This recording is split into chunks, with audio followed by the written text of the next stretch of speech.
Good afternoon, everyone, and welcome to our sunset safari from a very sunny, very bright, hot Djuma game reserve. And as I was saying just now, it is the best way to get started when you have a track for a male leopard. Now, my name is Tristan, and on camera today I've got Senzo, and we are out live from South Africa, which means that we can get hold of us on hashtag Safari Live on Twitter or on the YouTube chat should you want to ask any questions or get hold of us.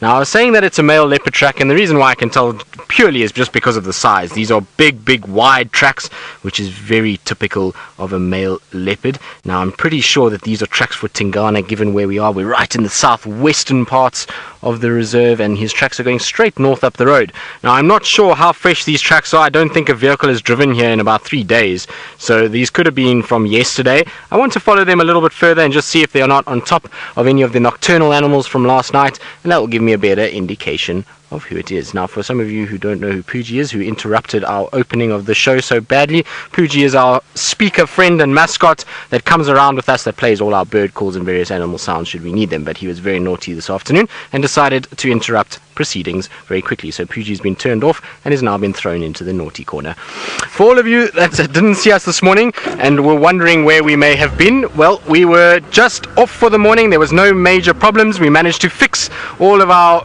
massive mechanical issues we had yesterday. So from Wendy's broken aerial, which was welded so nicely by Herbie was an absolute champion today. Herbie came to the rescue and helped us out and really gave us a big hand with welding of the aerial, and then after that we replaced the steering rod as well. And so Rusty, as you can see, is driving like a dream.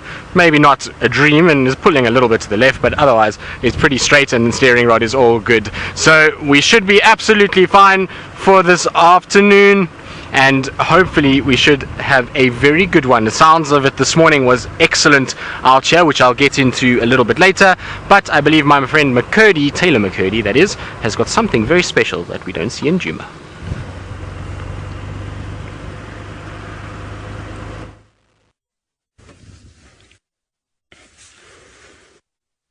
Hello everybody from a very sunny day here in Kenya. It is absolutely beautiful, and the buffalo seem to be enjoying the wonderful weather too. They were rolling around in the mud, but unfortunately they got up and left the mud. But that's okay, because the hammerkop is now happy that it has got its pond back, and it's a hammerkop that lives here all the time. Hello everyone, my name is Tayla. This is Maurice, aka Maurice the elephant, and on camera with me today is Ferg, the great and mighty Fergus of South Africa, who I haven't driven. This is our first drive together in Kenya, right? It is. Indeed. I feel like there's a lot of pressure on my shoulders today. It right. is indeed. I feel your clutch control has improved. My clutch control has improved. Whew. You might mean riding the clutch to get the revs up in the car. Now remember, this is live, this is interactive, this is happening right now. You can hashtag Safari Live, or you can chat to us on the YouTube. And it'll be great to hear from all of you today. But isn't this a lovely scene? Beautiful white, fluffy clouds in the sky, and of course the darkness of the buffalo. I wonder where they're going to go next. They look like they've been sleeping for most of the day. And it's, like I said, it's been exceptionally hot, so I don't think there would have been too many animals moving around. Everyone would have been just hanging around in the shade, in the mud, doing all those wonderful things to try and keep nice and cool. Now, Jared, you're wondering if the buffalo horns are made of hair. Well, theoretically, yes, they are. It's keratin. So it's just compacted fibers of hair, and it creates that wonderful hard sort of shell that they have on top of their heads. Now, the other day I was staring at a wildebeest, and hopefully we'll see a wildebeest so I can show you this. And I feel like a buffalo's horns, you know, sits on its head and it's in proportion to the rest of its body. Whereas if you look at a wildebeest, it looks like they've put on a hat that's way too small for their heads. It always sits on a bizarre spot. But hopefully we'll find one, and then I'll show you exactly what I mean. And there's lots of oxpeckers also jumping about on the backs of the buffalo. Who have we got there? Are you a yellow-billed or are you a red-billed oxpecker? a red-billed oxpecker. That's the first red-billed oxpecker I've actually seen since I've been here. I've only been seeing yellow-billed, so that's nice. And if you're wondering how on earth I can tell the difference between the two, we'll quickly just recap. But you can see it's got a yellow, well, you could have seen. Oh, it's just landed on the next one. It has a yellow ring around its eye, an orbital ring, and then also its beak is completely red. The yellow-billed oxpecker is a lot more robust. It's bigger than the red-billed oxpecker. It's got quite a bit of yellow on the beak, and it lacks that yellow orbital ring. They're quite easy to see, but if we see some more, we can obviously go through the little bit more closely. Are you guys going to come back and wallow? No? Mr. Hammerkorp, though, is very, very happy in its pan. I can't imagine what would be living in there, though, other than maybe some ticks that have drowned and fallen off the buffalo, but they wouldn't be living in there. They'd be dying and drowning. And it's more like slush and, gunk, really, than water, which is where you'll see frogs living in there. You might have little other invertebrates swimming around, but that does not seem like the case. I mean, you can barely see that what's left of that water rippling. But who knows, maybe there's the odd frog or something lurking about in the grass, and that Hammerkorp is waiting for it to make a grave mistake and expose itself.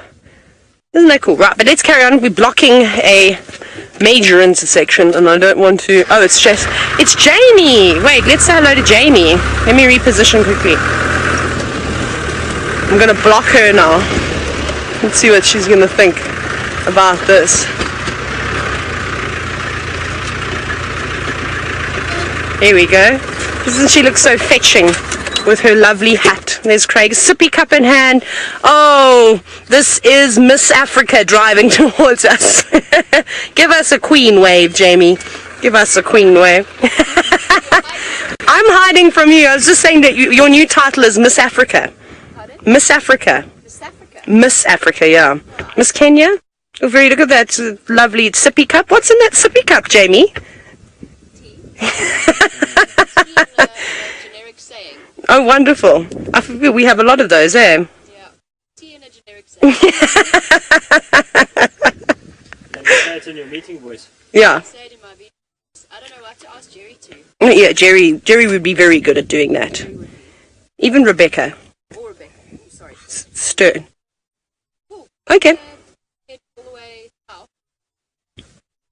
I'm watching you on the monitor. Now I could be looking at you in real life, and I'm like such a habit. Enjoy, and we'll let you know if we find anything this way. Okay, cool. Bye, Craig. There's Cutthroat Craig looking dangerous.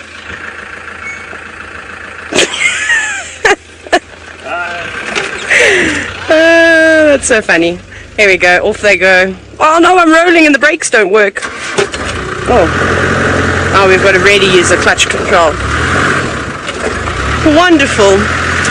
Well, there we go. You've seen Miss Jamie now, ready on her safari adventure. She's going to be spending most of the night out, barring the weather. Let's hope it stays nice and clear. And well, speaking of Jamie, we're not going to go very far. I'm going to send you straight across to her in the other car. A very good afternoon and welcome to the Sunset Safari. My name is Jamie, in case you missed that, and this afternoon Craig is on camera with me. And Craig and I have been talking, and Craig and I were trying to work out when last we worked together with, out in the field. Not obviously on a day-to-day basis, but out in the field. And I think the last time was sometime around May. I'm not even entirely sure exactly when. Quick stop for the secretary bird, and then we really need to get moving. I have got a vast distance to travel this afternoon. We are going to go back to where Brent had the warring hyena clans this morning. What an amazing sighting that was. So we're going to head back there, but it wouldn't be an afternoon safari with Jamie if we didn't stop for a secretary bird. It's just one of those things. I can't bring myself to drive past them. Which means Tayla's going to overtake us. Should we stop her, Craig?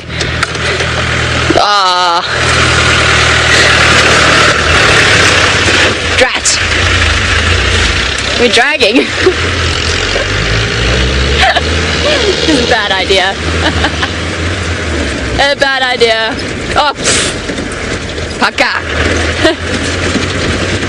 One of us was going to injure ourselves doing that, and possibly everybody else on board. Plus, I'm not even going to try and compete with Speedy McCurdy's driving skills. And just hang back a little bit. I don't even know where she's going, really. Maybe to the sausages. I don't know. And I apologize for the tea drinking. It's been one of those long days, and I just needed to pick me up for a long night ahead. I'm excited though. Well, I was excited until I saw that weather that's up ahead of us. Kimberly, I hear a little rumor. A little bird told me, quite a loud bird in the form of Brent.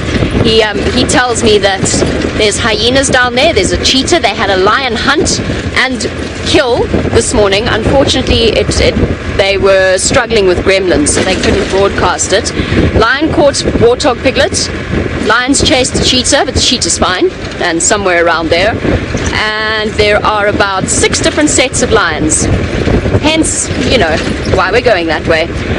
It seems as though during the drag race, Tayla's beaten me to our next sighting. Let's jump over there, on board with her.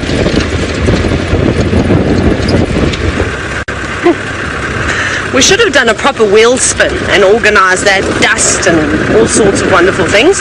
But Jamie, I know you're going to pass me just now if you don't have a roadblock with the numerous amount of animals that we have here. Now I'm going to try and stop. Eventually, I promise I'll get there. Oh, just trying to get a good view because we've got elephants coming towards us. Yeah, come on, brakes, no. We will just stop like this for now then. Oh, I was hoping it was going to be our teeny tiny tot little elephant. But that... But there goes Jamie. But it does not appear to be the case at all. I think it's a different family of elephants from the group that we saw this morning. But we'll have a little look anyway. Or maybe it is our teeny tiny little friend. But it is quite a youngster as well. This one just looks like it's a bit more coordinated on its feet. When we were watching this morning, like I said, it looked like it had shoes on that were too big for it, the way it was fumbling about. And there it goes, swinging its trunk. Whether it's doing that on purpose or just involuntary control at that age, you never really know. Sometimes momentum takes over. Oh, this should be interesting. They have to cross this little lugger.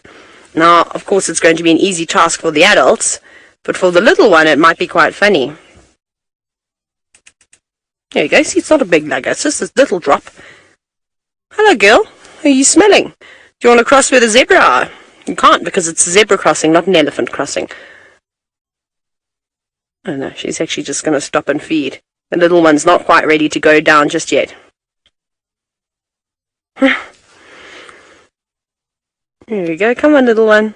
Just gently, not able to do that in one step like Mom. Oh, no. Sometimes you got to use your head to help you stand up. I know that feeling.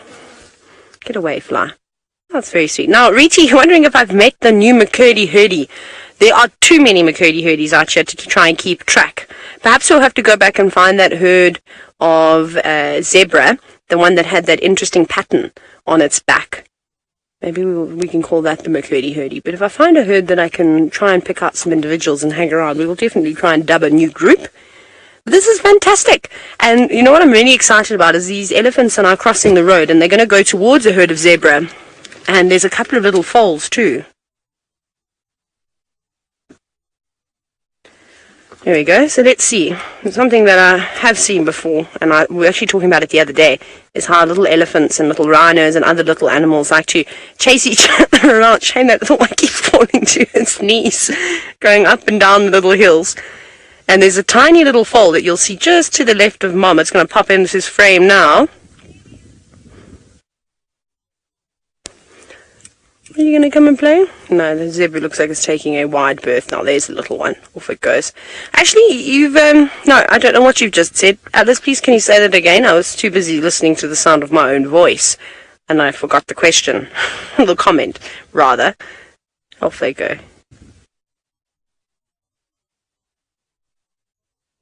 Alice, are you still there? Can I have... Okay. Sorry, Ashley. I missed what you said there, but there was something about the elephants.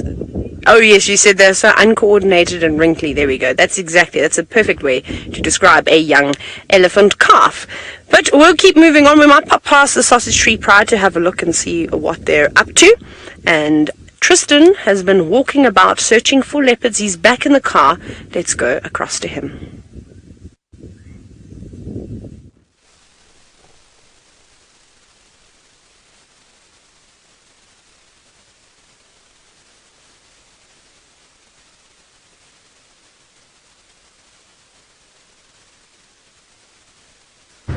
Now can you hear me now, Lou? Hello, hello, hello. Maybe you guys can hear me. I don't know. Can you hear me? Ah, there we go. I can be heard again. So just got to iron out some of the technical glitches from yesterday. It seems as though the gremlins are still around and still busy attacking us. But as I was saying is that we are looking for some sausages on our own. Well, one particular sausage, and that is Tingana. Tingana out here, he always reminds me of a sausage because he's got this then these short little legs, and he kind of has this sausage appearance with a tail and legs. Oh, I don't know what's going on with my audio today, but maybe there's a little issue. So hopefully it will decide to stable itself up and we won't have an issue any further. But his tracks are going slowly west, so I'm pretty sure that I am going to find his tracks crossing into Arethusa. I don't think we're going to find him here, unfortunately, although I don't see them coming out in this area. What generally happens, he moves quite a bit, and the guys said that they haven't had any signs. Oh, can you not hear me, Senzo? Cutting. Oh goodness, what's going on with my mic pack? There we go. Hopefully it will be okay now. I'm hoping so, at least. Is that better, Senzo? There we go. So Senzo's giving me the thumbs up, which is good news. So as I was saying, he generally likes to head kind of towards Red Dam from this side of the world. It's very seldom that we see him going north from here. So I'm pretty sure he's gone towards Red Dam and onto Arethusa. That's why I'm just driving along Impala Plains Road to see if his tracks come out. But what he could have done is just cut straight from where we had his tracks, straight westwards towards Triple M and then over that way. I don't think that he's still on this side. I might be wrong. You know our last minute leopard, he can go in all kinds of different ways, but I'm pretty sure he must be on the western side of Triple M, unfortunately, which is not going to be good. Now in terms of, I was saying earlier that there was a busy so we've had a busy morning. Well, they had a busy morning out here this morning, those that were on game drive, and it sounds like there were wild dogs in Buffelshoek, and in fact not just one pair, but there was two pairs, or two packs should I say, and the packs then went after one another. There was a massive fight between the two packs of wild dogs on Buffelshoek, which sent dogs scattering, and apparently it was a pack of 9 and a pack of 13.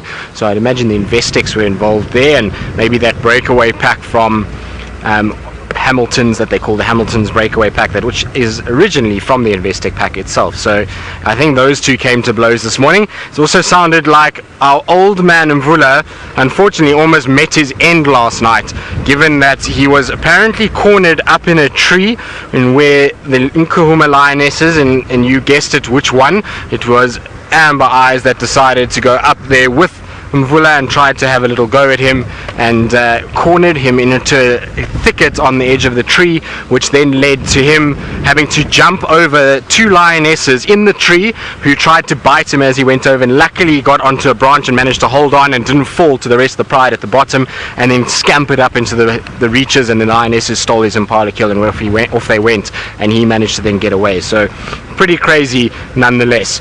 Right, well, I'm going to try and see for further signs of Tingana. While I do that, I believe Tayla Mac has now got a secretary bird.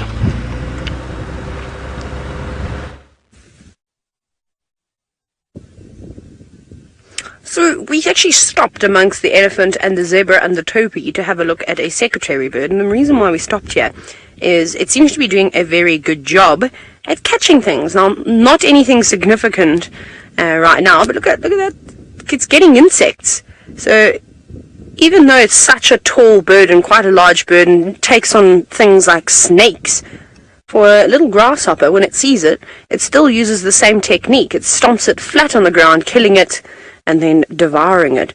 Now, I really hope that we get to watch a secretary bird catch a snake live, because that is just one of the most fascinating things I've ever seen, and I have not seen it for a very long time either.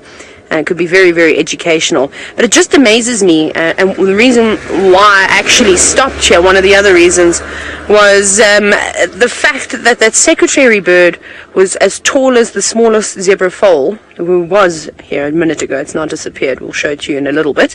It was taller than the little zebra, and I just thought, wow, that's absolutely incredible. It was an amazing comparison. Now, Yvette, you're wondering if secretary birds are only found in Africa. Ooh, where are you running to? I didn't see them while I was in Australia, and I definitely didn't see them in the States. Well, I didn't travel the States too much. I would suspect that they are just in Africa. I haven't ever heard of another species of the secretary bird, but I do stand under correction there, Yvette. They really are amazing birds. And so you see what it's doing now. It's trying a different technique, like what we see the starlings do, and the drongos is moving around herds of animals and hoping that something gets flushed out. And a snake would definitely move away from the foot of an elephant, or even a rodent would come charging out, and that would be a perfect opportunity. Lots of different birds use that techniques. We even see lots of, no, what was I trying to say? You'll see it with water birds too, you know, moving around animals that are in the water. Hammerkorps do it, hoping that a frog or a fish or a crab or something like that. Right, we're just going to very quickly watch these zebra. So they seem very relaxed. I'm just going to drive on very slowly as we watch a zebra on the left. Oh, beautiful. I wonder where they're off to. And it's just amazing how all the herds have just disappeared completely. I think that's wonderful. Right. Ooh. Okay. Can you go again with that, Alice? Sorry.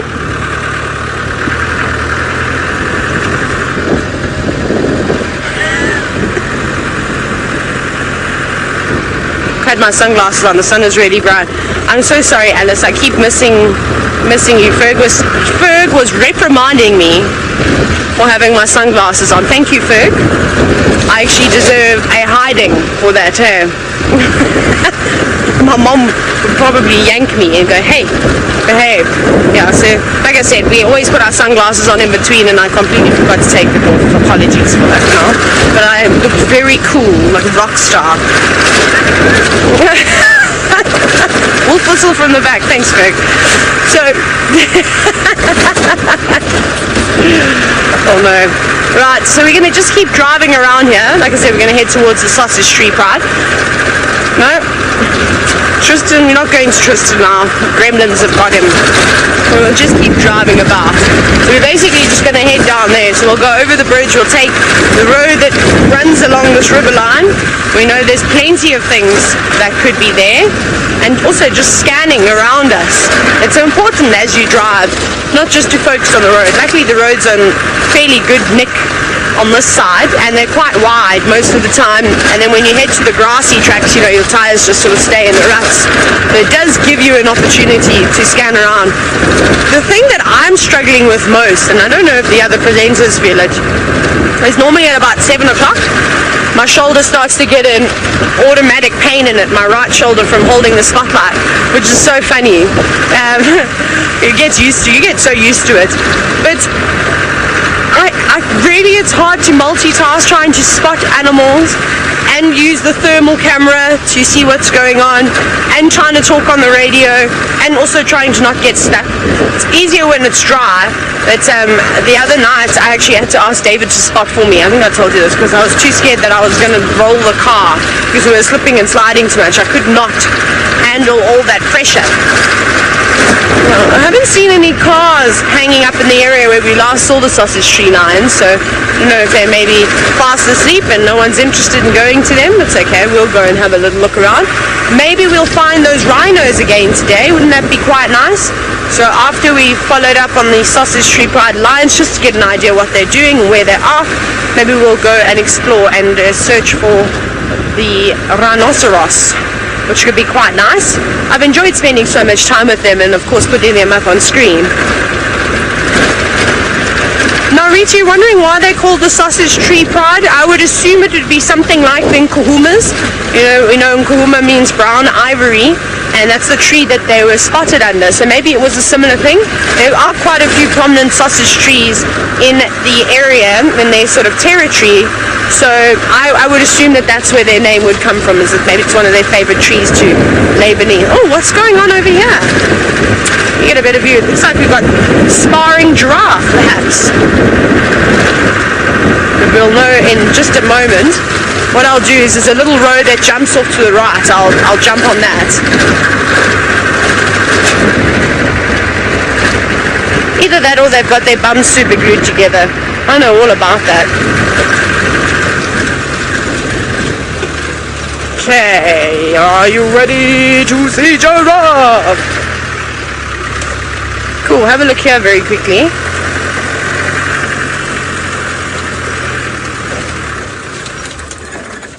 We've got a true giraffe. Now, the way that I've unfortunately parked, I can't show you now how the bottoms are glued together, and it's such a typical stance when young males are sparring. They normally will touch their rear ends together, and then you can see that, and stand at sort of a V shape to one another. Oh, there we go. And then, well, use your neck to swing around and hit the other giraffe. But they're both very young. You can see there's a huge age difference of a couple of years. Obviously, the one that's looking at us now being the older one, and this cheeky one who is playing around, much younger, and obviously quite frisky and has lots and lots of energy. But it's important. We know how important play fighting is for animals, in order for them to start developing, strengthening muscles. Oh, and Izzy, you were actually hoping to see a giraffe neck fight. Well, I don't think this is going to escalate to a point where, they're going after females. This is just young boys. And they're just the young boys playing around. I mean, you can see it's not anything serious. They're quite gentle about it. In fact, they stop, they have a little look around at us, and then that's really all. Well, they're looking at all of you now. Do you want to ask a question, giraffe? No. I'm going to go back to sparring. That's fine. That's what giraffe do best, I suppose. But yeah, this is really, really wonderful. I haven't seen it for a while. The last time that I saw it, I was at Djuma, in fact. And we had an amazing sighting. Maybe some of you remember it. Well, my favorite one was, must have had about, was it 3 or 4 giraffe? Young males, all standing with one another and sparring and swinging necks. It was a pretzel of a giraffe. Maybe you remember and you've got screenshots. Fluizi, who is all the way in Djuma, says that she remembers.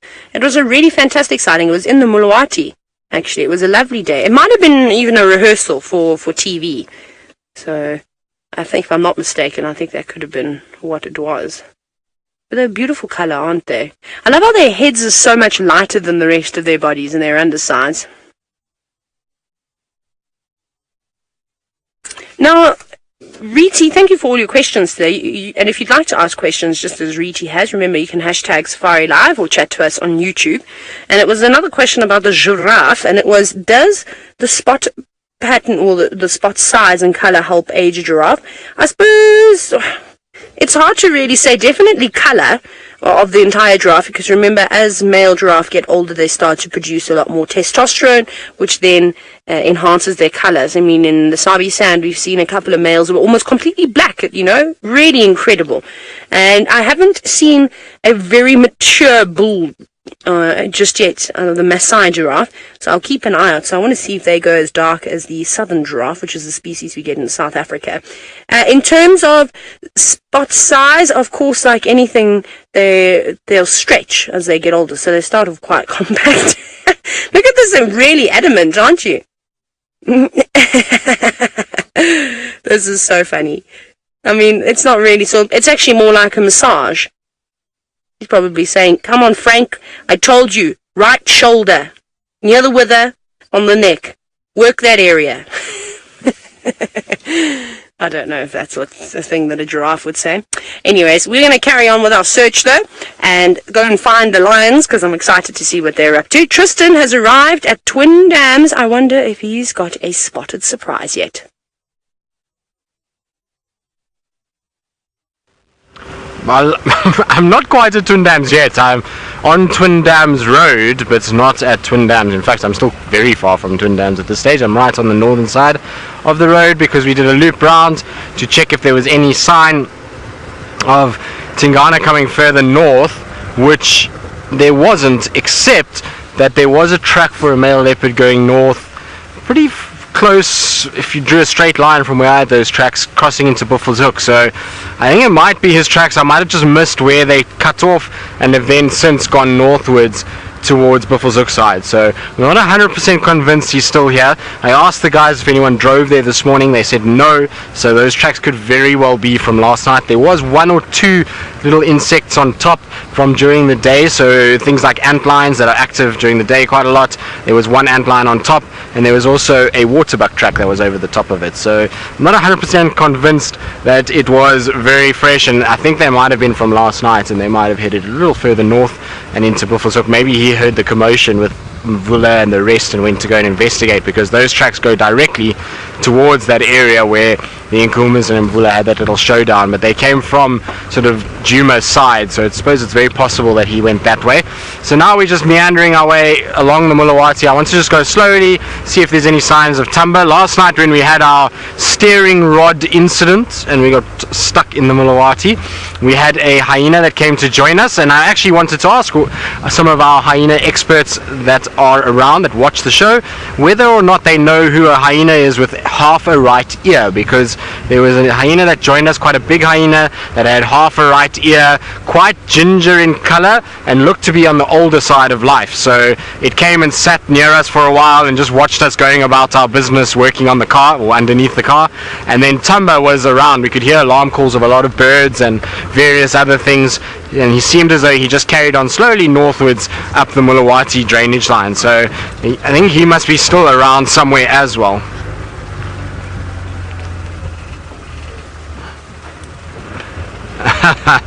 Justin, you want to know how much of Rusty is still original given how many parts have been replaced on him? Well, not sure, to be honest. Probably not very much. Maybe the dashboard and the bodywork to a degree. I think maybe even some of the bodywork has been changed and redone, so I'm not sure there are too many original parts for Rusty, but he still goes strong and he's still a powerful car. And we were talking about it yesterday with Senza when we were busy with the car, and you know, lots of conversation comes up when you're stuck for an hour and you're trying to straighten a steering rod by hand, and it all gets a little frustrating at times, and so you start talking about all kinds of random things to keep yourself entertained while you're underneath it. And we came up with the fact that Senza was commenting on how Wendy struggled to get up a little bank in the Mulawati and just couldn't do it, whereas Rusty was not even an effort for Rusty. We just kind of put the foot down and it just goes whoop up onto the top. So Rusty seems to be a lot more powerful than what Wendy is, but is prone to bending a steering arms. Now the reason why he bends steering arms is because there's a bracket that's supposed to hold the steering arm underneath. That unfortunately was knocked off, and I'm not sure who. I don't want to point fingers, but somebody indicated that it might have been in a wild dog chase, so I'm not going to say who that was, but I'm pretty sure you can all work out exactly who it was. Now there is a, no, don't run away, you behave yourself and stay there. So there is a warthog that is just in the shady section of those quarries, and the warthogs in this area sometimes are a little bit shy. You can see he's starting to just trot off. It looks like a young male, or could be a female. Is it a female? Difficult to say now that it's gone behind. I didn't get a good look at the warts on the face or at the area underneath the tail before it decided to turn tail and move away from us and go and camouflage underneath the trees. So I'm not sure who it is. No, it looks like a female, so she's a rather large girl, and I'm sure this must be then the mother of some of the piglets that we see in this area, because we generally see a female with piglets around Chelapan, and I wouldn't be surprised that it's her, and she's just rooting around in the shady section around the pan and trying to find a little bit of comfort from the heat. She'll have to be careful though if she's got little ones anywhere nearby Tumba has been lurking around here for days, and so he would love, I'm sure, a little warthog piglet, and so she's going to have to be a little bit careful. Also, this time of the year, a lot of the warthogs are pregnant, which makes them a little bit more vulnerable, because unfortunately when the ladies get pregnant out here, all the females of the varying species, they tend to unfortunately get a little slower, and so slower means that the predators will try and take advantage and try and hunt them. And Lou says I must be careful, and I don't mean it in any disrespect whatsoever. It's not their fault.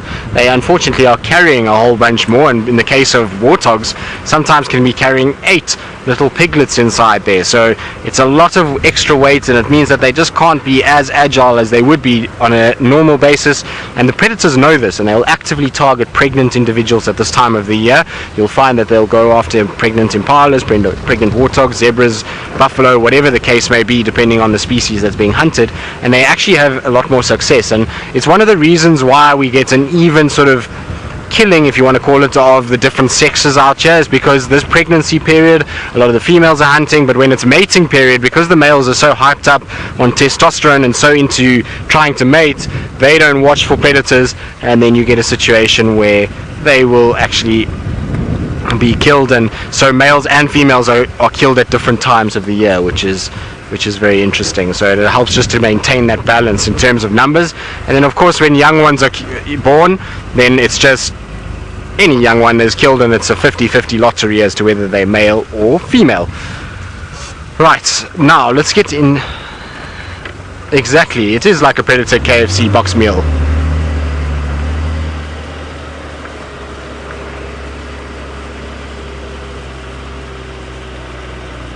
Crystal, you say you don't know about half a right ear, but you know that there was a male with a scar and half a left ear, but I'm pretty sure that this had half a right ear. Since was it half a right or half a left? I'm sure it was half a right. I don't know. I'll have to look. I'm sure we got some footage of it, and we'll try and have a check, but I'm pretty sure it was half a right ear, and it looked to me like a female, an older female, but I might be wrong altogether. I might have this completely mixed up in the sort of semi-darkness that we were sitting in. It might have been left, and my brain has just been kind of fooling me, but I'm sure it was on the right side. I think back now even, I think that it was on the right hand side. I know we saw a hyena briefly while I was still live, and I think it's the same hyena, so maybe if we go back and have a little look at that hyena, we'll be able to work out who exactly this is and which hyena it is. But thank you, Crystal, though, for helping and trying to decode the mystery that was our hyena friend and company last night. Certainly was very, very calm and very placid, and in no way gave us any trouble whatsoever. Just watched what was going on and was curious, banging and trying of humans underneath a car to try and fix things. I'm sure it was just curious as to what is going on. Also, with all the alarm calls, that kind of distracted it quite quickly. As soon as we heard birds and stuff, that hyena was up and down looking around. I'm sure it was trying to track down Tumba in the hope that maybe, just maybe, there was a meal for it somewhere around Twin Dams. At the end of the day, there must be so much scent from leopard around Twin Dams over the last week, because we've seen leopards there. It's not every day, but pretty much every day there's been some sort of a sign of a leopard in and around Twin Dams, and so I'm pretty sure the hyenas are getting quite used to that smell and maybe think that there is something going on with all the alarm calls that keep taking place in that area, and that's maybe what's attracting them to that section and why they were roaming around there yesterday afternoon. But no further tracks for any leopard or anything like that so far.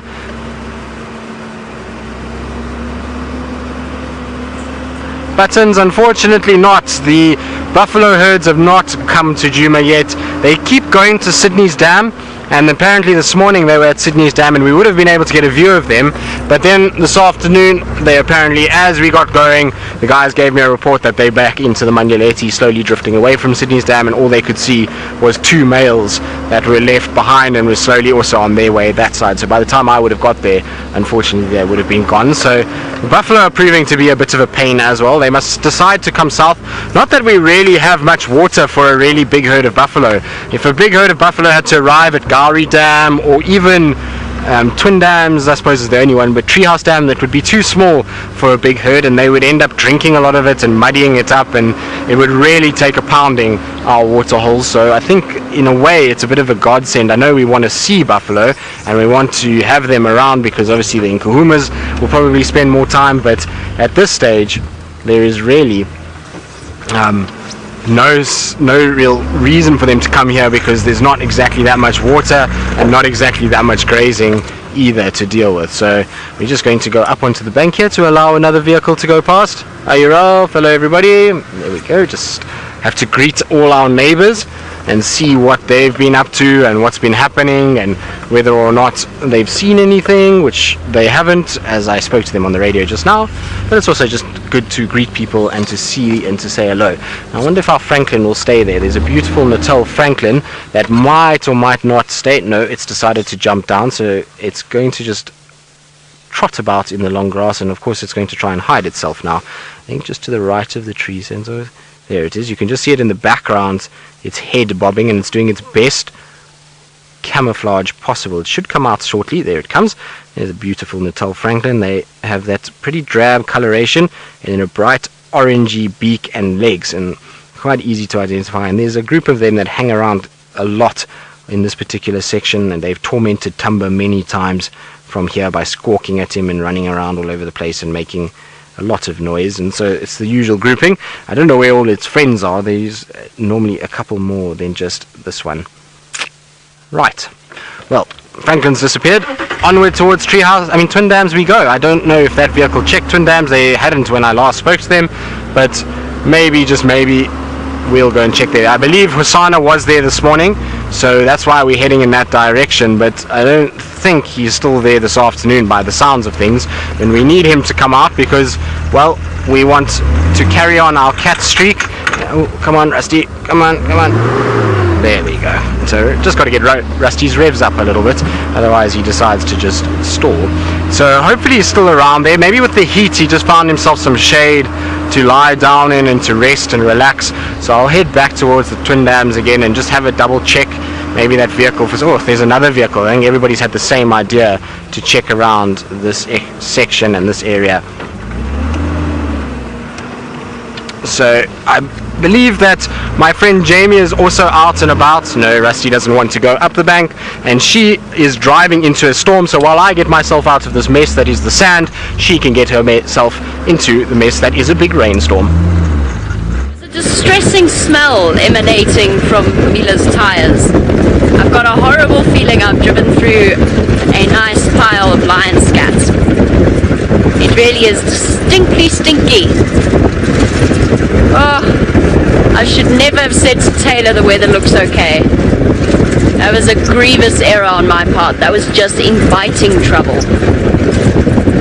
So we're still racing along. We didn't quite get as far as I'd hoped, as quickly as I'd hoped, because we bumped into some viewers from Nevada, and they were just telling us about the amazing holiday that they've had. They've been to Amboseli, they've spent a whole load of time here in the Mara. Sounds like they've had a fantastic time.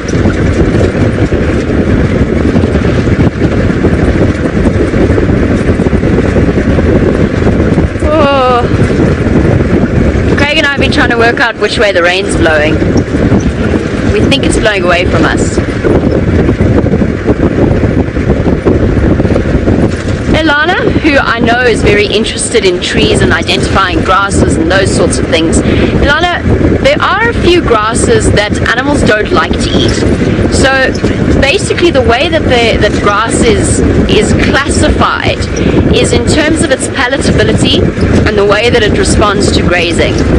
And what you'll find, usually, not always, this is a slightly different ecosystem, but usually around damaged areas, so things like next to roads, in very highly eroded areas where there's been a lot of damage, a lot of overgrazing, to the point that the grass balance has been damaged.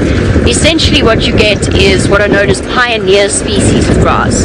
So pioneer species of grass is a very hardy type of grass that is able to grow in conditions that are quite difficult.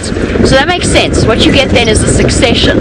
You get your pioneer species, and the pioneer species starts to hold the soil together. When it dies, it adds nutrients. The root systems will stop water from washing the soil away, and slowly but surely you get a better layer of soil. And then you get your next set of grasses, and then you get what's known as the climax set of grasses. And that's stuff like your red grass or the red oat grass that we see here. So that's stuff that is really very nutritious for the animals to eat. But when you've got the pioneer species, then you're talking about things like carrot spikethorn is one example. Turpentine grass is another. Turpentine grass is called turpentine grass because it smells like turpentine when you rub the seeds. Natal red top is also one example of a grass that the animals do eat it, they can eat it, but it's not particularly nice for them, and it's not as nutritious as something like the red grass. Obviously, if you're in a complete drought and there's no other options, the animals will eat those grasses, but they won't particularly enjoy it. So grasses are a complex thing. I wish I had more time to actually learn about them. I really like grass. Of course, we're driving along bare sand on one of the main roads, but a lot of the roads are almost invisible in the grass here. It sounds like Tayla's found one.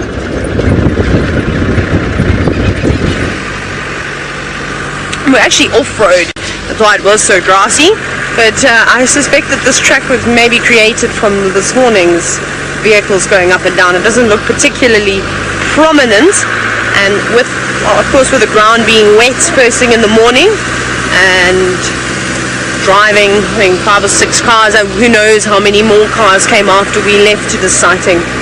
It definitely makes a track, but we're coming onto a proper track now. So I don't know where our lions have gone. The carcass is completely finished, there's just the skin that's left of that zebra. The vultures obviously got to it, they must have abandoned their kill and off their way. But now we need to try and figure out where exactly they've gone. I have to just check with my binoculars. Let me just check up on this hill. I think they might have gone to their favorite hill, which is this one that's coming up to... Ooh, hello! Hello, first gear low range. Forget about that, and then you zoom on off. So there was a question from Odie Farming about my favorite sighting in Australia. I'm hoping to actually head to Australia on not this leave now, but my following one, to go back home again. I think that would be quite nice. And my favorite sighting, it's a hard one to tell. It's an unusual one. So it was basically, I went for a walk with one of my uncle's dogs. I went down to the stables to feed the horses and take pictures of just everything. And on my way up, there's this one area, his house was on quite a steep hill. And there's this sort of flattened out bit halfway between the stables and his house. But I kid you not, the hill is like this. And it's beautiful. And there's a Hollywood sign from an event. I think it was a birthday party or engagement party. I forget now exactly what the event was. And they had this white Hollywood sign made. And it's beautiful.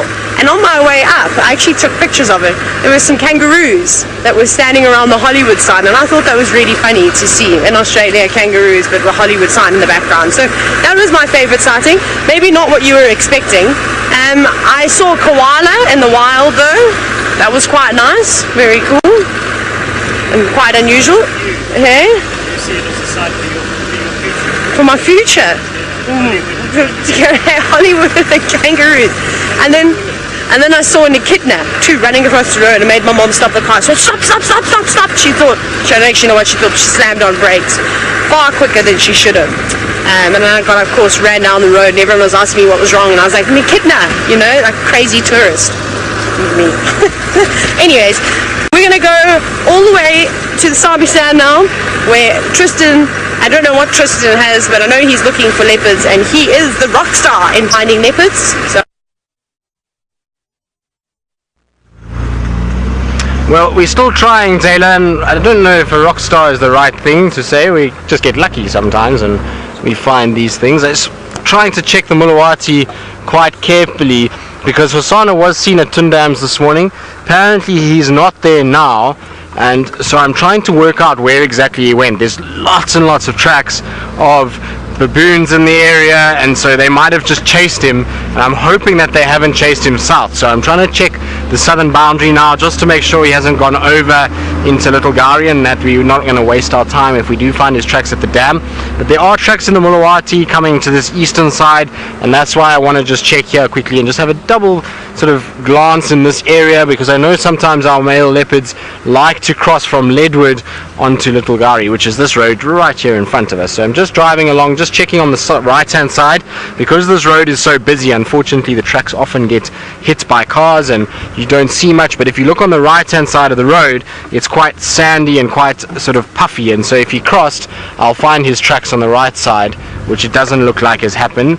We also should then see obviously tracks here of him crossing, which there isn't either, so that's good news for us. It means that he's probably still somewhere around here. Maybe with the baboons he just pushed off and went and lay in another thicket somewhere to try and just get it out of this hot sun, and is still somewhere in this area, and maybe later in the afternoon he's going to make his way back towards the dam itself. Now I'm hoping that there's going to be some little dwarf mongoose that are going to pop out there. I can hear them just calling on my left hand side, but they still at this stage are a little bit obscured. There's one there, I don't know if you can see it, Senzo, just its tail sticking out on the edge of that fallen over tree. There, it's coming, it's slowly starting to come out now. So it looks like quite a young one. It doesn't look like an old mongoose at all. Of course now it will disappear down the bank because we want to show it. It's running around on the road now as well. And these are our smallest carnivores. So while we are tracking leopards, at least we found some sort of carnivore out here. It's the littlest carnivore that we have that's on land. Of course there are small bats that are also considered, I suppose, carnivorous, although they are more insectivorous than anything else. So they really are cool little animals, and we see quite a lot of them. Luckily we get a lot of dwarf mongoose. They tend to be a far more curious animal and far more sort of involved animal than what we see with the banded mongoose, which is also in this particular section. Banded mongoose are quite a common occurrence for us. I just wanted to check this road as well. No, nothing there.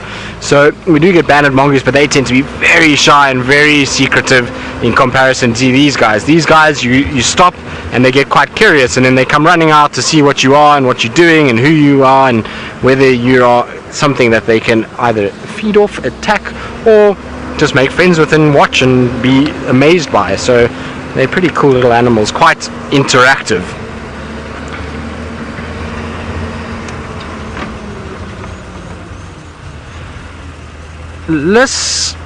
You're wondering which of the smaller animals am I excited to see return with the warmer weather? Whew. I'm not sure actually. Today I was, funny enough, I was going through that new book that I've gotten, which is the invertebrate tracking book, and I was going through there and there were so many insects that I was remembering and getting excited about that we're going to see. We got butterflies, and the snails come back, and the millipedes, and all kinds of sort of insects that are going to arrive. So in a way I was super excited about that, but I think for me, the ones that I prefer the most, probably the woodland kingfisher. That's the one that I really want to return now.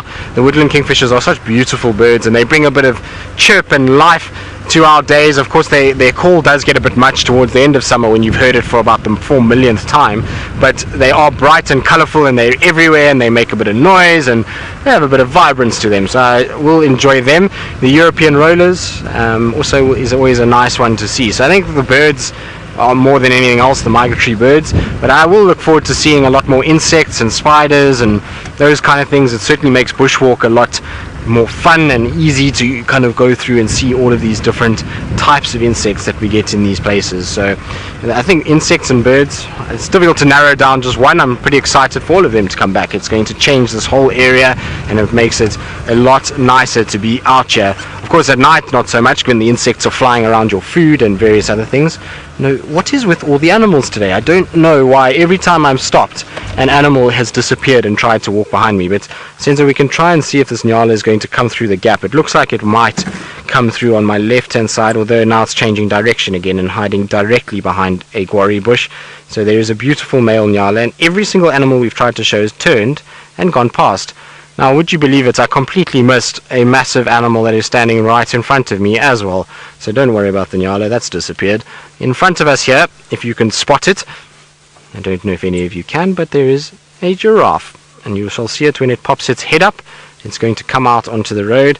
So there it is over there.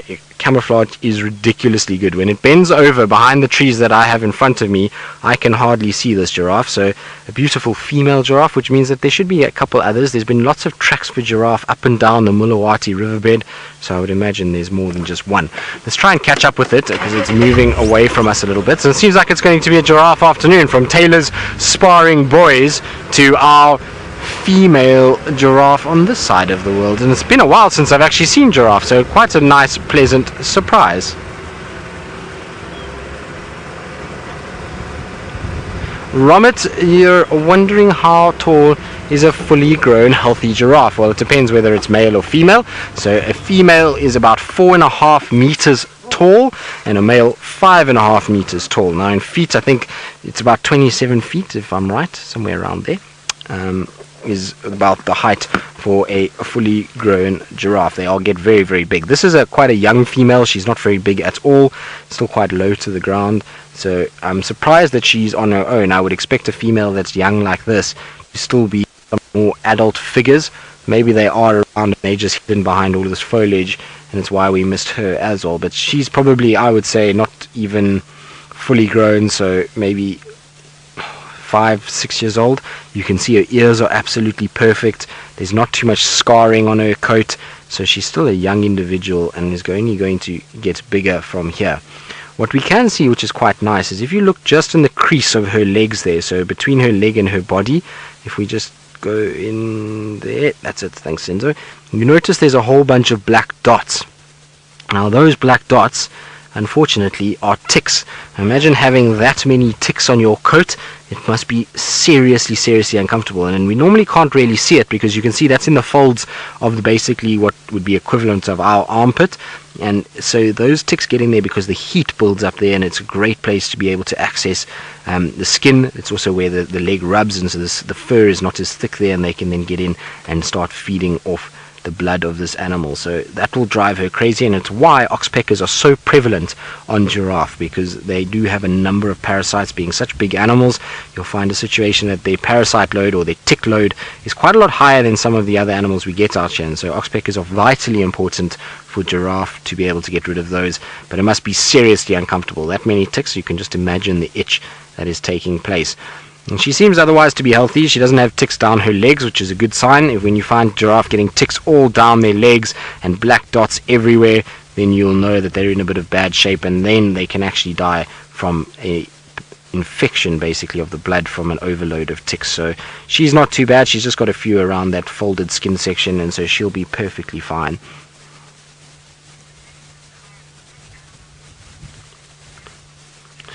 Our beard, you say it's amazing how big animals like this disappear behind bushes, and they do. It is incredible. Our beard, you've been here, so you'll know exactly what we mean. Even though on camera we sometimes battle to see them, but in real life it's also incredible how quickly they can just hide in plain sight. And this giraffe, I honestly had no idea it was here until it stepped out into a clearing and made a bit of noise, and that's what drew my attention to it.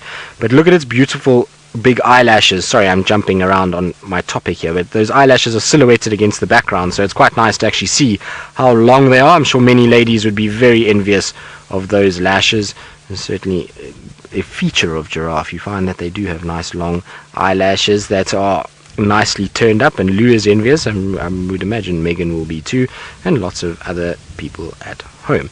Now, the reason why they have long eyelashes is not to look beautiful. Apparently Megan has nice eyelashes according to Lou, so Megan's not too envious, but there is a reason for long eyelashes like this. It's not like us as people, that is to show the beautiful eyes and to try and get the boys to notice them. It is more for protection of the eyes, so those long eyelashes keep a lot of dust out. They also stop thorns and various other things from penetrating towards the eye and causing blindness, so they're a very, very important part. And we know giraffe do feed consistently off quite thorny trees, and so those eyelashes are very, very needed in order to keep eyes in good condition. And you can see the oxpeckers I was talking about a little bit earlier. There is one there on the neck. A beauty, there is the oxpeckers right there. So you're wondering where the oxpeckers are to help with the ticks. There is one right there, combing through the fur ever so diligently, looking for any little parasites. And there was another one which got shaken off by the movement of the giraffe's neck. There it is. There's actually another one down lower towards the neck area. So there's 2 of them there, which is quite nice, and I think there's a third one on the other side as well that I saw disappear just now. So there are a few of them, and they are busy doing their thing and cleaning up and making sure this female is looking at her best and making sure that she's also healthy and not covered in parasites. You'll often find with giraffe, though, they're actually pretty good at keeping parasites off outside of the oxpeckers. They'll walk over trees and branches and scrape as many of those as they can, and when they're injured is when you notice a really big incline in the tick population on a giraffe. It's almost like they get this sort of injury on their legs and they can't no longer try and rub those ticks off, and the parasite load becomes huge.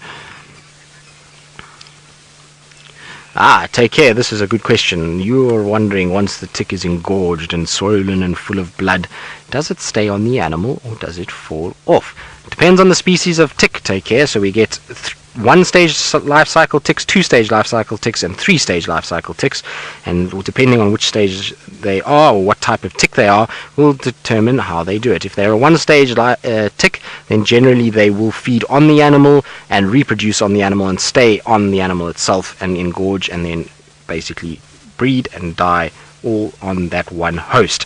If it's a 2-stage tick, sometimes it will be on the same host, but generally they drop off. They go into a molt period where they'll develop better mouth parts and another set of legs, and they will then go and drop off and find another host when they're ready to breed and reproduce and lay eggs. And if they're a 3-stage life cycle tick, then generally what they do is they go on, they feed, they then fall off, molt, get more developed mouth parts, and then they go back onto a host, feed, molt, get their 8th set of legs, and then, well, their 8th set of legs, and their more developed adult mouth parts and the reproductive organs, and they will then breed, lay eggs, and go on to another host. So they have 3 sort of stages to their life. So it just depends on the tick itself as to which one it will be and whether or not they stay or they go. And it is quite a number of different ticks that we actually get out here as well.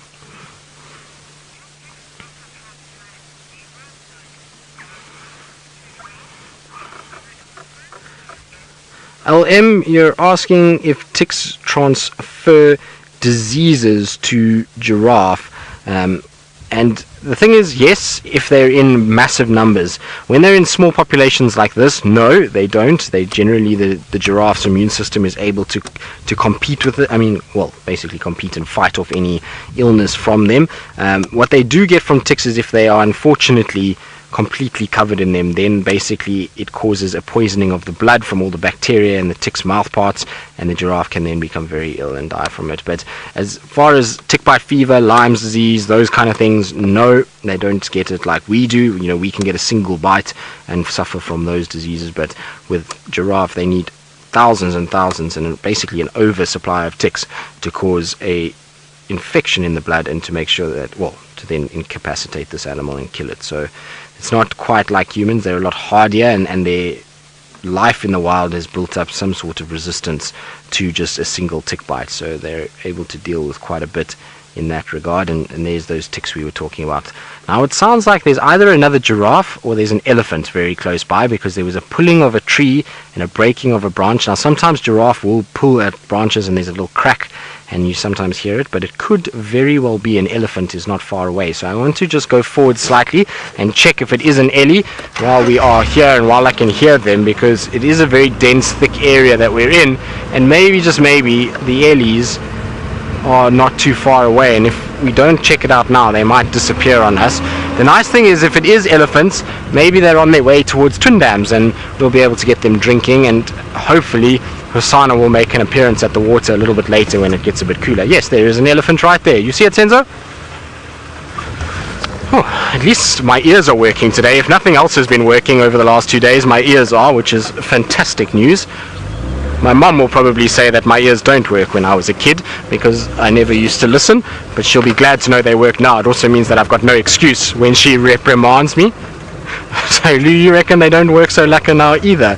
Lou, that's not very nice. I always listen to you guys. I'm the model student when it comes to being listened to the directors and to take instruction from the directors. Am I not?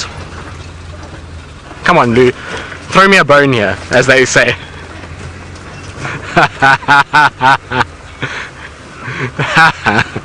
So the girls say yes, they can't say no to a puppy dog's eyes and a smile. Well, there we go. We won, Senzo. Well done, buddy. Put it there. There we go. Senzo's my backup in this car. It's a camp now that it was even. It was 2 boys, 2 girls. Now Amanda obviously is around, so then it became 3 girls, 2 boys, and now Senzo and I are severely outnumbered in that Ellie has arrived too, and she's going to be driving from Monday, and it's going to be then, unfortunately, 4 girls, 2 boys, but we have reinforcements arriving soon in the form of Wiem the Wildebeest, who's also going to be arriving on Sunday, I think. Sunday, is it, Lou? Yes, Sunday, but he'll only be out on Saturday as well. I mean, so on Monday, so we will have some reinforcements on the boys' side of life, because we can't have too many girls, otherwise we're going to get overrun, and we're going to be in a situation where, well, we know when too many girls are around, they plot and scheme, and they get into little groupings, and then the boys are in trouble. So we have to nullify that and get some reinforcements in the form of other men, and well, no better man's man than Wildebeest, Wiem the Wildebeest, to come and sort things out. But it looks like quite a nice herd, actually. There's a few here that I can see. In fact, it's Short Trunk herd. That's exactly who it is. I thought there might be a few more, but Short Trunk is behind me. I can see her to the left, and then the rest of her herd slowly spread out in front, and they have come from water, so maybe they were the ones responsible for chasing Hosanna this afternoon, because they look as though they've had some water on their ears, which means that they maybe were at Twin Dams and might have pushed Hosanna off and into Little Gari. I still haven't found any tracks for him, so maybe he's still around. There is a school of thought that leopards are often found near to elephants. For some reason they like to kind of follow elephants around. Maybe it's the noise that they are in these areas, and I had a tracker that always swore by it. He reckoned you find elephants, you find a leopard somewhere close by, and strangely enough he was not often that wrong. So I wonder if maybe there isn't a leopard somewhere here.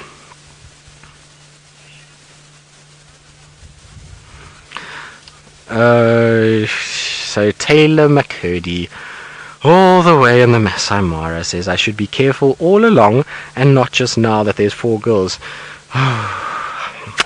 Don't worry, Tayla, I've always been careful. You've got to play the cards right. You got to know where your bread is buttered, and so looking after the ladies and making sure that they're all happy is a good thing. Otherwise you end up having far too many problems in life, and so better to keep all of you ladies happy. And their saying goes, what's it, Senzo, is a happy wife, happy life. Is that how it is? Yes, something like that is what all the married men tell me. Happy wife, happy life. And so you've got to so that's apparently the rule to apply, to be able to, is the key to men's happiness. Of course, I'll get my foot in it, but you can't keep all women happy all the time, so sometimes you've just got to take the hit and just say sorry and be in trouble for a while and be on the dog box and on the couch, so to speak. Couch is regular for me, and it happens quite often, so get quite used to it after a while. It's not the worst thing in the world, especially when Tayla and Ellies are around. Then I feel like I'm in the dog box more often than not. The 2 of them gang up on me. It's all very bad, but it's okay. I will man up and be alright and carry on.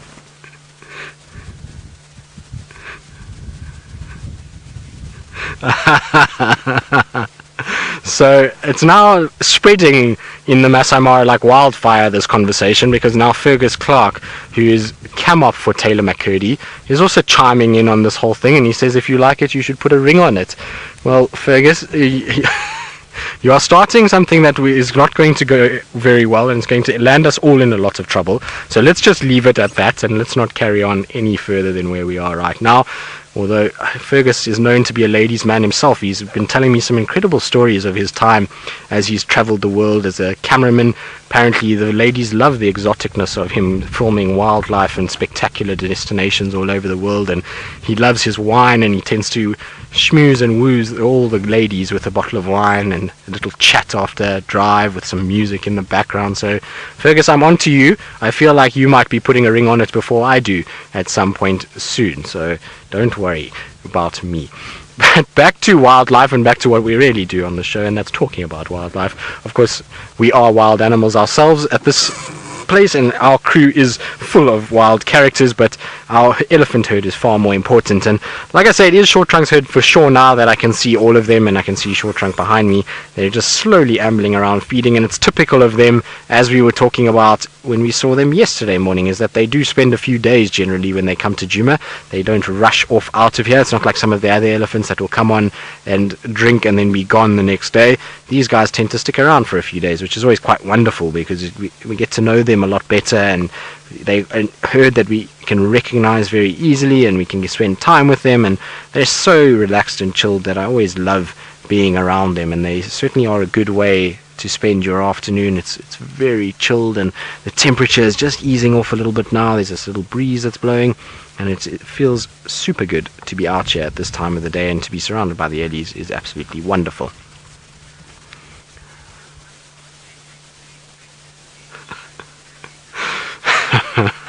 Now, Fergus Clark has come up with a retort that I think is best left unsaid. In fact, actually, we'll leave it for him to say when we go back to Tayla. Tayla Mac, you can tell Fergus Clark from me that you can turn the camera towards him, and he can answer what he's just answered, and we can then see whether or not he's brave enough to say what he's just said.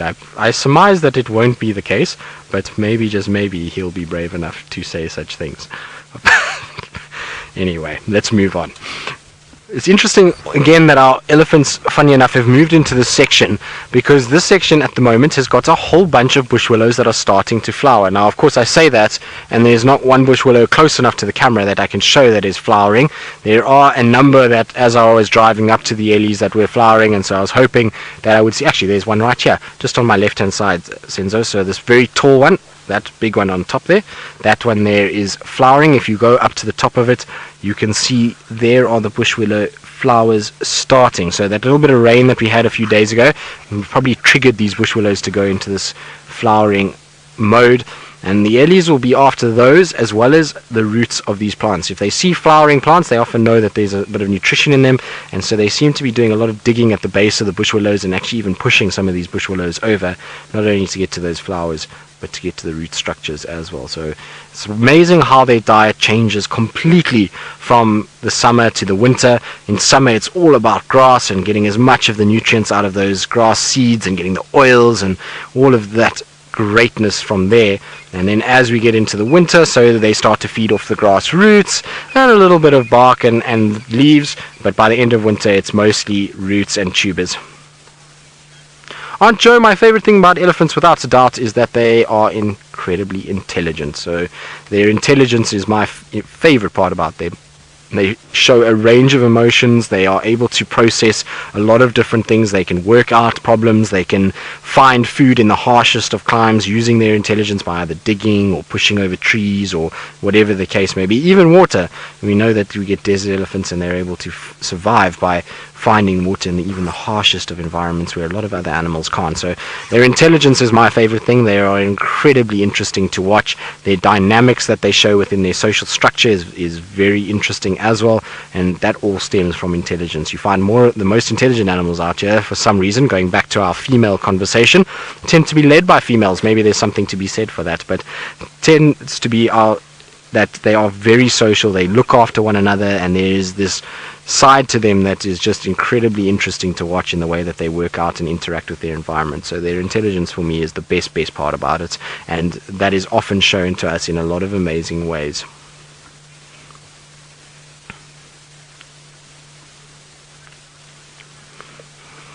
Riti, indirectly, yes. I have seen elephants helping prey animals avoid being preyed on by carnivores, but it's an indirect situation. So you'll find that I've seen it with lions that were stalking buffalo, and an elephant herd arrived at a water hole that the buffalo were coming to, and they spotted the lions and chased the lions off, and the buffalo were able to stampede away. So situations like that, yes.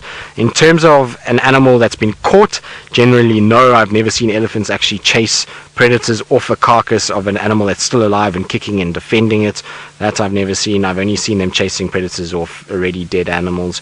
But I suppose there has been incidents where, let's say, a lion has brought down some sort of animal and elephants arrive and the commotion stirs them up and they end up getting upset and chasing everybody. I suppose it does happen, but it's an indirect thing. They're not doing it to protect that individual animal that's been caught or is being preyed upon. They're doing it out of the safety of their herd and trying to protect their own babies. So, and also the commotion that is happened by having a predator around. They obviously are animals that don't like big noises and lots of commotion around them. If I had to get out now and start clapping my hands and making a big noise and shouting, these animals would all spread out in different directions. So when there's predators hunting and there's stampeding and all of those kind of things, it generally gets the Ellies a bit hyped up and they'll then try and chase that predator to protect themselves. So it's more an indirect situation than a direct thing where they actually are trying to protect an animal. It's that they're protecting themselves and that they just don't like predators in general, especially if it's lions. If it's lions, you find that they will try and just chase them for the sake of chasing them, and often that means that they ruin lions' hunts. Now, Now I believe Chirpy McCurdy has not stopped and is still going, as well as her ladies' man in the back. I wonder if he's schmoozing Tayla with a bottle of wine and some cheese in the Masai Mara this afternoon. Right, apparently, what? I'm Chirpy McCurdy. That sounds about right. I'll sass you back, Tristan. You watch yourself. And, oh, at least you got nice compliments from the other side there. Hey, Ferg, ladies' man. It's not bad. Yeah, I don't know what it's called. Right, so we've actually moved completely out of the area now from where we had the sausage tree pride. I'm not sure where they are, but it's been exceptionally hot out here today, and we saw this morning that there wasn't really much shade around, barring a couple of trees casting a few shadows here and there. I suspect they either moved into the river line where it would have been nice and cool, but it's quite difficult to see what's going on down there on account of all the trees, or they've gone up towards their favorite hill.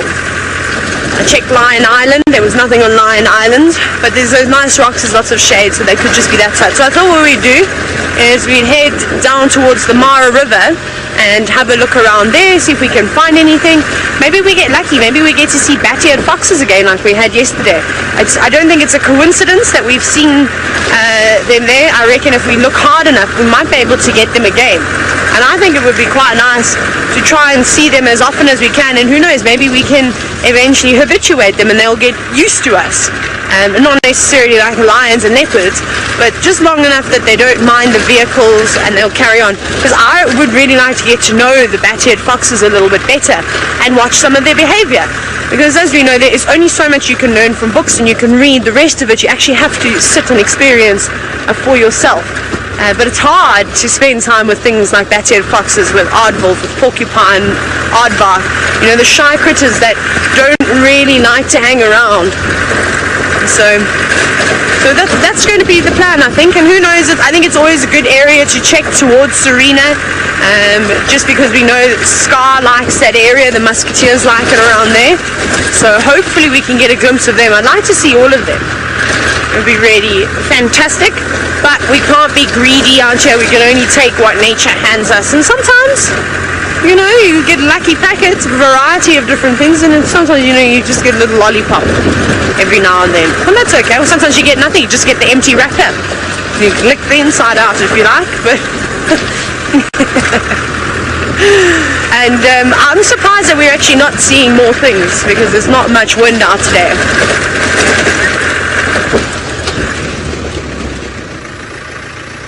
What have you seen, Ferg? The vultures. No problem. Ferg has requested a shot, so Ferg ladies' man gets what he wants. I'm going to go off-road a little bit here for you. Is that fine? There we go. So I will show you now. Ferg will show you exactly what he's talking about.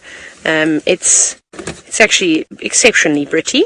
We have got two vultures sitting in a tree. Kissing. No, that's not what they're doing. They are probably getting ready to roost for the evening. And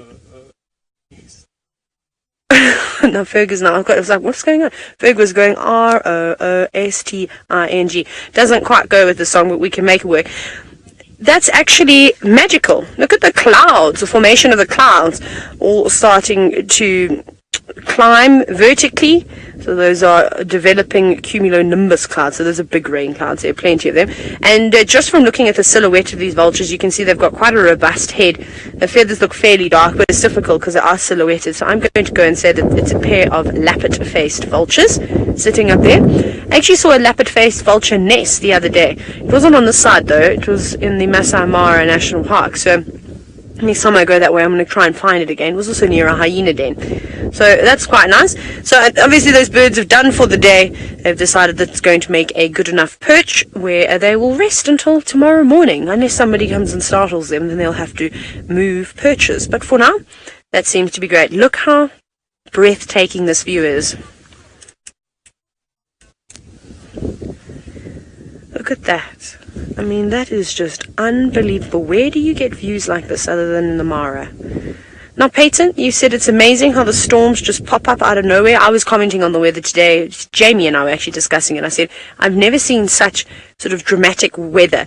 And I'm still amazed how you can drive around the rain. And I keep saying this. I laughed when Steph and Jamie and Brent and James and everyone would tell me, you can drive around the rain, or I hear it as an update. We can't go to James. James is just quickly, zipping around a cloud. And I think, what on earth are these people talking about? What are they eating out here? And it's literally exactly that. It's really spectacular. And the wind is picking up now too. There's a bit of a chill. I don't see any clouds coming from the east, so I think we could be safe for now. However, this evening could be a completely different story, and like we were just discussing, in an hour's time we could be soaking wet. But for now, the rain is just going along the sort of south of us. I wonder if Jamie's not getting wet, because that's the areas that she's heading into, and it just keeps coming and coming. So it'll be interesting to find out if she's started putting on her rain covers yet, or if she's made it safely to the other side of the rain. It's not very, it sort of stretches quite wide, but it doesn't seem to extend too far south. Just a little band of rain clouds. That is lovely. That's another opportunity for a wallpaper, don't you think? Remember to hashtag Safari Live. Woo! Right. A special request from Angela. Everyone wants to know, Ferg, why are you called the ladies' man? He's now fixing his eyebrows as we speak. Stop pretending like you're not going to show yourself on camera. Come on. I'm a man of mystery, Angela. Are you not going to show yourself? No, ladies love a bit of mystery. I'll do an Insta story and and then I'll just shove the camera in his face. No. Put my Zorro mask back on. You're so ridiculous.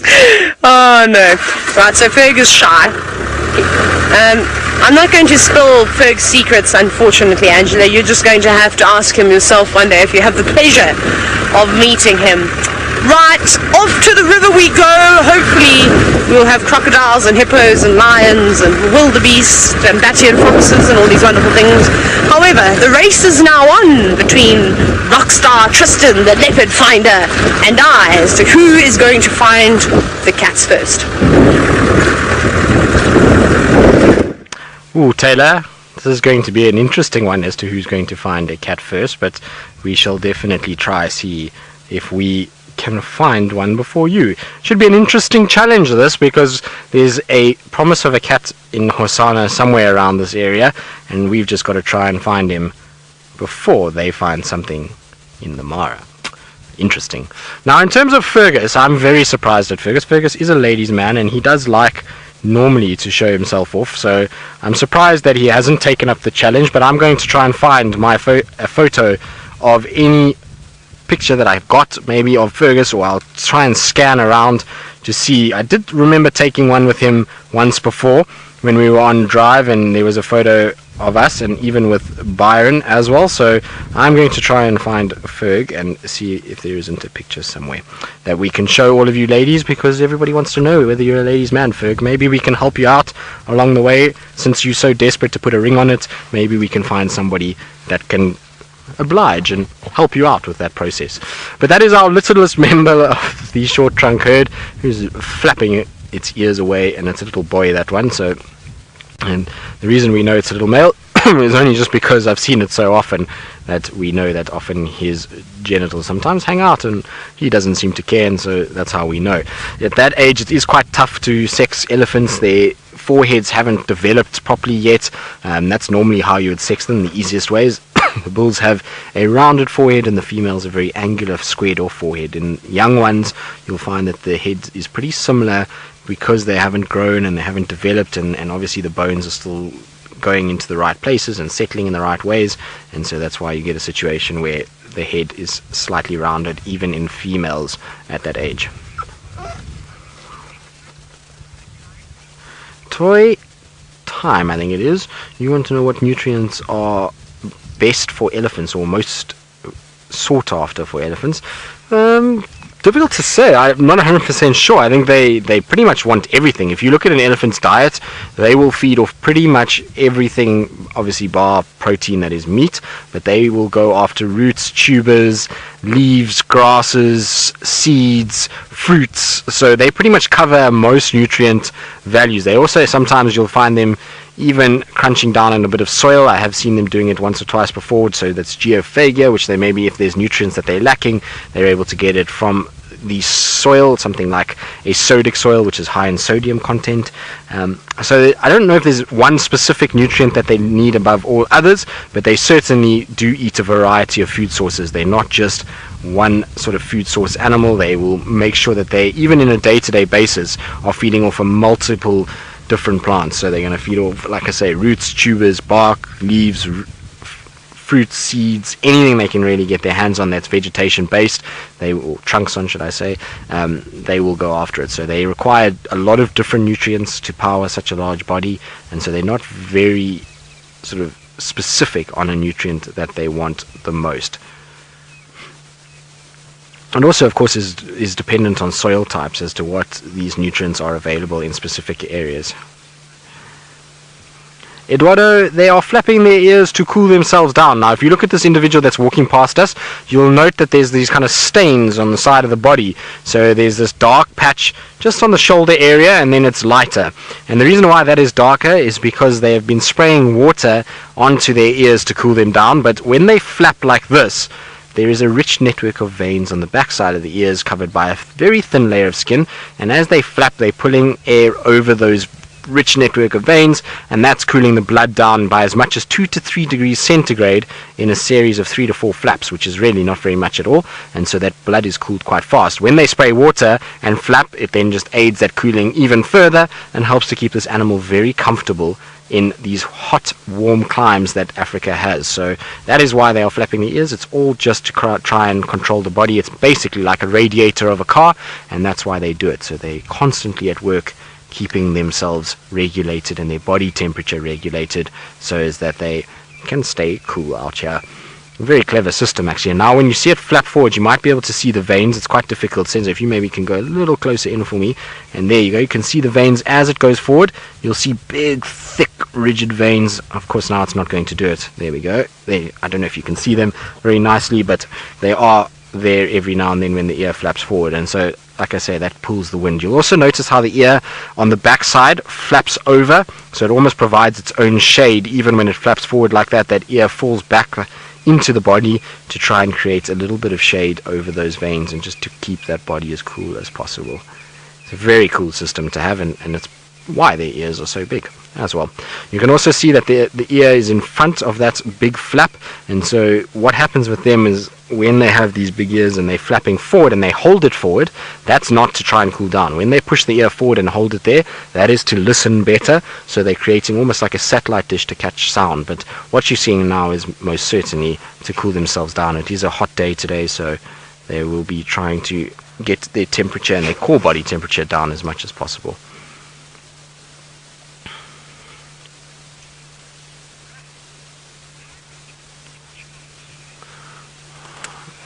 DV Brett, an elephant has charged me. A couple times I've been charged by elephants. It's not the most pleasant experience. Luckily, every single time has been more a warning charge than anything else. It's been to tell me I'm a bit close and I must back off. I've had only one bull ever charge me properly, and it was lucky that I saw him from quite a way away, and he was already grumpy, and I knew about him from the fact that he had been chased by other well, he chased other cars, should I say, and he had caused a bit of an issue. So I knew about a certain individual, and he was very easy to tell. He only had one tusk, and he was seriously grumpy. He was in must, which is a heightened level of testosterone, and we saw him way in the distance on this very thick road. So I was super glad that I saw him far, because if I'd come around a corner and he had been right there, I think I would have been in a lot of trouble. But we basically went down this road along the Sabi River, thick vegetation on both sides, elephant that saw us from far and just started running, and luckily I was able to reverse, and there was a little gap, and turn and swing, and by the time I turned he was probably about 15 meters behind us, still ears going crazy, dust everywhere, and him trumpeting as he was barreling down towards us. Luckily then, once you turned around and you're in first gear, you're out of there before he can even get anywhere near you. And the reason why I drove away from him, and why sometimes we won't drive away from charging elephants, is because he was a big bull, and the previous times he had charged vehicles, he had really come very close, and there was only a matter of time until somebody challenged him enough to actually push him over the edge and for him to hit us. If it was a young bull that was still around sort of 20 years old, I would have most certainly just stood my ground and basically taught him it's not good to chase cars. But that individual was already a much older bull. He was around 40-50 years old, and he's not going to tolerate nonsense if he decides to get angry. So better just to leave him alone, drive away, let him calm down, and let him just carry on with his day and leave him be. So I have had that incident. On foot, I've had one elephant charge me, and luckily I was on a big termite mound, and so by the time he kind of charged towards the termite mound, he realized, well, I'm not going to be able to get up this mound and not actually get to these guys, and so he just stopped at the bottom of the mound, trumpeted at us. And when I say the bottom of the mound, I mean he was probably about maybe 4 meters from us at the bottom, and he was basically eye level with us, but he was just trumpeting and very upset. You could see there was a number of hitting of trees and all kinds of other things, but because we were on the mound and we were slightly higher than him, he was a little bit more kind of nervous to carry on, and the mound was very steep, and for him to have come up would have been quite tough. But that certainly took a bit of breathing afterwards to calm back down. I want to just try and get into a better place where we can view these Ellies slightly better than what we have got now. It's not great, but from here maybe.